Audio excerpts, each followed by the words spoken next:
Welcome to Sober.Coffee, a weekly coffee chat sharing experience, strength, and hope for anyone on the sober road to recovery. You can download Sober.Coffee weekly on all podcast platforms and check us out on Instagram at Sober.Coffee Podcast and on Twitter at Sober.Coffee Pod. To learn more about us and to help support these sessions, visit online at Sober.Coffee. Here are your hosts, two guys on their own path to recovery, Mike and Glenn. Let's join them at the coffee shop. Back at the coffee shop. Mikey R. How you doing this morning, brother? Good, man. How you doing? And I'm doing great. All fired up to get this back corner table again at our coffee shop. You know what I love about the coffee shop? This is on topic. You're going to love the way I play this What's out that? here, right? What's that? So I love the setting, AudioHive, by the way, Yep. .com. Love the setting of the coffee shop, and everything looks pretty from the outside. The signs are up, the lights are lit, the coffee's a brewing, the smell is good, and I'm looking over in the corner in this beautiful surroundings, and what do I see but a trash can? And I think, I guess that's part of the whole process. You got to have when your coffee's empty, you got to throw it away somewhere. Absolutely. But it's funny how a lot of times we try to hide the trash, right? Oh yeah. Yeah, I mean, We don't leave it right out in the open. No, that's why closets have doors, right? Mm-hmm. Here you go. Oh, great so coffee. we're gonna talk about head trash today, huh? It's one of my favorite new topics. I know, I love it. The first time I remember sitting in a room and you're like, we're talking, and it was one of those rainbows and unicorn meetings, where everybody, I think it was on gratitude or something like that, and then you piped in from the back of the room.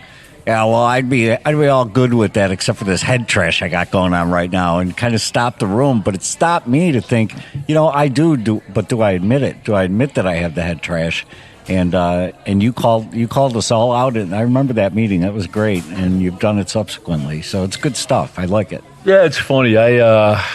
Just me personally, right? I might crude at times, or I might get basic, but people are trying to get all these really different kind of words and phrases to talk about what's going on in your head, and I'm like, man, they are mental gymnastics, or some people say mental masturbation, and I'm like, it's not really that. It's worse than that. And I'm like, head trash, let's just call it what it is. Let's not use all these fancy words for it. It's head trash. So is it, what's the root of it? I bounce around my thoughts, and I can't control my thoughts. I can only control my actions. Right. But so where's the root of the head trash, and how do you control it? Right. So let me start with kind of how I define head trash, right? Negative thoughts, right? Mm-hmm. Negative thoughts, feelings. We always talk about feelings, but negative thoughts, feelings, emotions, and assumptions, right? That I make about situations and things, right? And if I'm not careful, my head trash will feed my actions. Mm-hmm. So there's a guy in a room, love him, Frank, 40, I think he's got 45 years, and I've learned so much from that guy. That's a good start. Yeah. He should have 45 more, I hope. Yeah.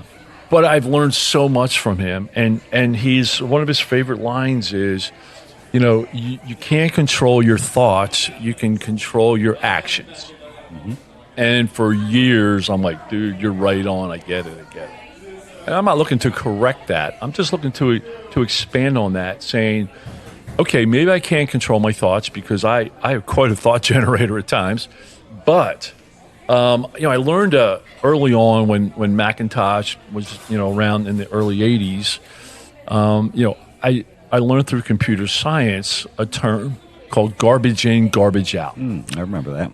And if you program your computer with garbage, the only thing that can come out of that computer is garbage. And, so I looked at what Big Frank said about, you can't control your thoughts. I'm like, no, I think I can. Because if I can control the input, right, and I put more better, positive, influencing stuff in there, then the outcome is going to be different, right? And there's some specific things I've done through my life that have fed the head trash, right? Have fed negative ways of looking at things. And I've eliminated that, and so I feed myself with better stuff, and my thoughts get better, right? Okay, so going back, I saw something. This whole kind of started before what you mentioned in the rooms. I saw a post on Facebook, and it said, "Your thoughts and feelings are valid. Act on them." And we've chatted about that before, and man, I'll tell you what, that's probably the worst advice.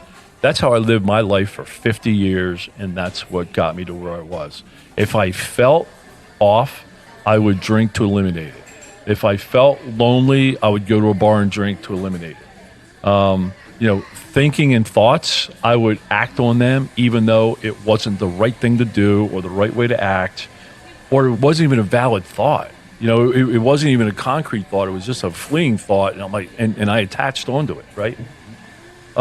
So when I use the word head trash, I really believe, right? So through the 12 steps of this program, I have connected and have a relationship with a higher power.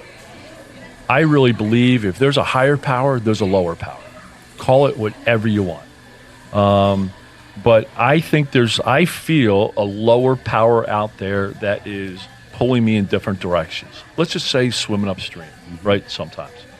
It pulls or pushes in opposite directions, of doing the right thing. And I have found that the more I focus and commit on doing the right thing, the more I can feel that power. The more I make progress doing the right thing, the more I'm reminded, hey, remember you used to do it this way? Remember how great that felt? Or the best thought I've got is, Glenn, you got a period of sobriety now. You can handle another drink. I mean, where does that thought come from? Right. That's kind of the lower power, right? And I also think fear, fuels head trash, right? And when fear fuels head trash, I think it drives anxiety. It really gets me messed, right? Like when I wake up at 2 a.m. and my brain turns on and either fear-based or stress-based or anxiety-based, whatever, right? But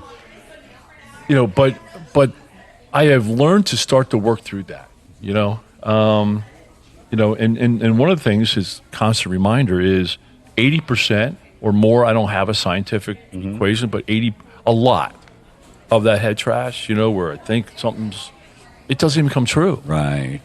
So here I'm expending all this time and energy and anxiety and detracting from peace on stuff that's not even going to come true, right? So that's kind of what I, line up to be as head trash, right? Wow. So good stuff. yeah, and then I also have mental obsessions, right?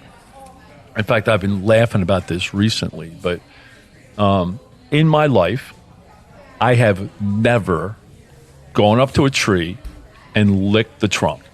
Never. Thank you. I'm just full disclosure. I've never done that. But if somebody said to me, don't go lick that tree, right, I would be obsessive about it. All I would think about, and it's a little ridiculous example, but that's all I would think about. To make it more practical, I'm trying to watch what I eat. And if somebody says, hey, Glenn, you should try one of these cookies. They're the best cookies I've ever had. Literally for 4 hours, I'll think about those cookies, and I'll have to physically do something to take myself out of that situation. Right. So that's what I call head trash. I'll tell you there's a lot to embrace there. I think I've been jotting down notes here. The lies that come into my head, that's what I heard you say. They're not truths. These are this is misinformation. Isn't that crazy? Today's word. Yeah, it is crazy. The other thing that jumped out at me is you brought me back to pre-sober, right? Because I had 2 excuses for consumption. My mind is racing. You don't understand me, Glenn. My mind is racing. Right? You just defined it as head trash. For me, it was, you don't understand me. My mind is racing. I have to consume because I have to balance off what's going on in my head. You don't understand what goes on in my head. And the 12 steps has slowed me down. It's made me realize what is real and what isn't real. We talked about that before. And I think what I just heard you say is don't allow most of what comes into your head to be viewed as reality, because it's not initially. You can't control those thoughts. I I've never thought about licking a tree, but now I am. It's crazy. So, you know about head trash. So somewhere along the way, right? I think and maybe some of us are programmed to think life should be easy, right? So a lot of my head trash comes from my expectation life should be easy, life should be smooth, and then when situations come up that aren't easy and smooth, my head goes, this is bull crap, what is going on? And it can be stupid stuff. It can be running out of copy paper in the middle of printing a job. And I'm like, what in the world? Yesterday I had to reboot my computer right in the middle of a Zoom call. That just like throws me off, right? And it reminds me of a book I read by Scott Peck, Dr. Scott Peck, called The Road Less Traveled. And the very first sentence is in the book. I open the book, I sit down, I got my coffee, I'm ready to read it. It says, life is difficult. And I'm like, that's bullshit, man. I threw the book down and I picked it up 2 years later, right? So somewhere along the way, somewhere in my brain or our brains were like, hey, life should be easy, right? But I recently read a book by David Goggins. He's one of the Navy SEALs, and the book's called You Can't Hurt Me. And boy, it just started really, because I'm really taking on this head trash stuff, really started to say, wow, and he talks about like when you start to feel pain, like when working out or running and you quote unquote hit a wall, your body's roughly at 25% of its max. But your brain's saying, hey, it should be easy. What are you doing? You should be relaxing, right? Or if I got a project for work and it's like, 6 o'clock at night and I got to start on this project and my brain says, man, you've already worked 12 hours today. Take it easy. You're tired. Take it easy, right? So that's the head trash. Okay. So let's take it home. How do you combat the head trash? That's really important. Yeah. So I've got a couple things. One, when I hear the head trash going on, one tool I use is prayer. Just a simple prayer. To my higher power, who I call God. Sometimes I call him Dude. I'm like, hey man, my head is crazy right now. Something's going on in my head. My head's crazy. Just help me. Help me identify, fact from fiction. Help me calm the head trash down. Prayer for clarity. Yep. Okay. Second thing is talking. I talk it through with my sponsor. I talk it through with a sober buddy. Hey, here's what's going on in my head right now. And it's amazing how much is not true, right? And that's where you mentioned read the label in your own jar, right? So thirdly, which I don't do, but I know you do, and a lot of people get a benefit from, is journal it out. Write it out. If something's bothering you really in your head, write it out. Fourth thing is, and I'm really working on this, and it's working, and I am becoming an observer of my thoughts, not a participant. Meaning, it's almost like I'm sitting in a movie theater, right? And a thought comes through, and I'm watching it coming through on a screen, and I'm like, okay, thought comes into drinking. Nope, I'm not going to do that one. Swipe next, right? And then another thought comes in is, hey, I've got 3 things to do. Okay, let me pay attention to that one. I should probably pay attention to that, right? And then something else comes in is, hey, I got a tough conversation coming up on my calendar this afternoon. That's really going to mess with me. No, it's not. Let me just take a second. Let me pray about it. Let me talk to somebody about it. Boom, next, right? For those that can't see Glenn, he's swiping. He's swiping with his hand, kind of like Tinder, like he's doing a. Yeah, I've never been on Tinder. Neither have I, but I see the swiping motion. Right. So, but that's literally, I'm sitting in the movie theater watching my thoughts come across the screen, and I'm very aware of my thoughts, and I'm able to start to categorize them and saying, that's bullshit, next. Or that's not going to serve me, next. Got it. The last thing is I am starting to use, and trust me, there's probably some mental diagnosis, some psychological diagnosis of this, but I'm starting to use head speak against my head trash. Where I'm very assertively saying, sometimes to myself, sometimes I'll actually say it out loud. I'm like, no, that is not going to work. I am not signing up for that. I am going to stop thinking about that right now, and I'm going to change my thought process. Okay, I got 3. Yep. 3 things that I do. I just jotted down. Number 1, change my scenery. Yep. Change my scenery. Just get out of the environment that I'm in. take a walk if I can. If Love I'm in it. a meeting, look at a different wall. Number 2, take a breath. I mean, that's age old.